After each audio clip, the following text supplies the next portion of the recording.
এই খানকির ফলা আমি দিচ্ছি, এটা রিসিভ কর। তুই রেকর্ড সুদা লাগবে না, নড়ির ফলা আমি দিচ্ছি, এটা রিসিভ কর। তোর মায়ের সুদ।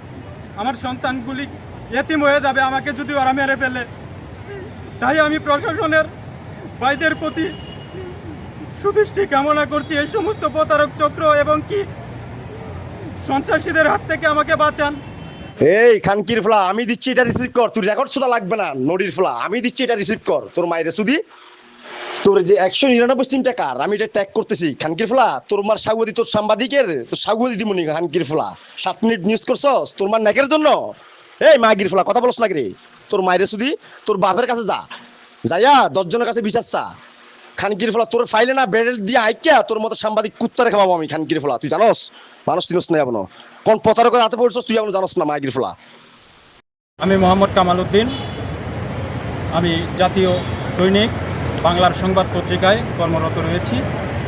গত কয়েকদিন আগে থেকেই একজন ব্যক্তি আমাকে হোয়াটসঅ্যাপে মেসেজ দিয়েছে। পরিচিত ব্যক্তি মেসেজ দেওয়ার কারণে আমি ওনাকে জিজ্ঞাসা করছি কে আপনি, পরিচয় দিন। উনি আমাকে পরিচয় দিয়েছে চট্টগ্রাম জেলা ডিবি অফিসার।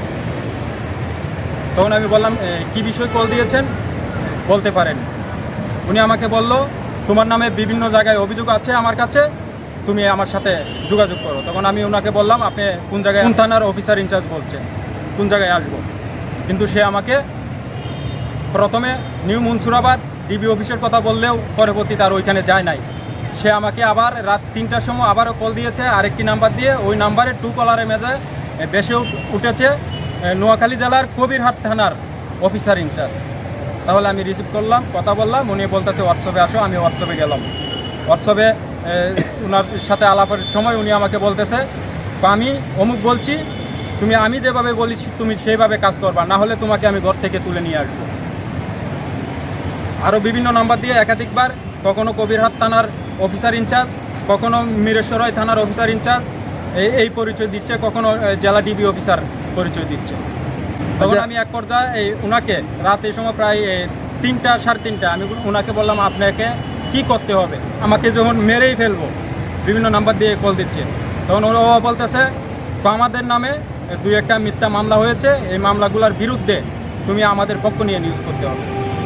তখন আমি বললাম আপনাদের কাছে যদি শক্ত এভিডেন্স থাকে আপনি নির্দোষ, তাহলে আমি ঘটনার বিরুদ্ধে নিউজ করতে পারবো, আমি কারো কোনো ব্যক্তির সাথে কোনো ব্যক্তির পক্ষে নিয়ে নিউজ করতে পারবো না।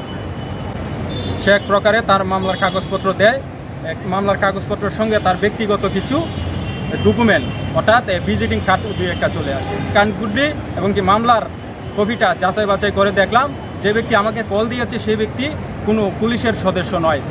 সে একজন, তার নামে যে মামলাগুলি হয়েছে প্রত্যেকটা মামলার ডিজিটাল নিরাপত্তা আইনে প্রতারক চক্রের প্রধান হিসাবে প্রত্যেকটা মামলায় তার নাম রয়েছে।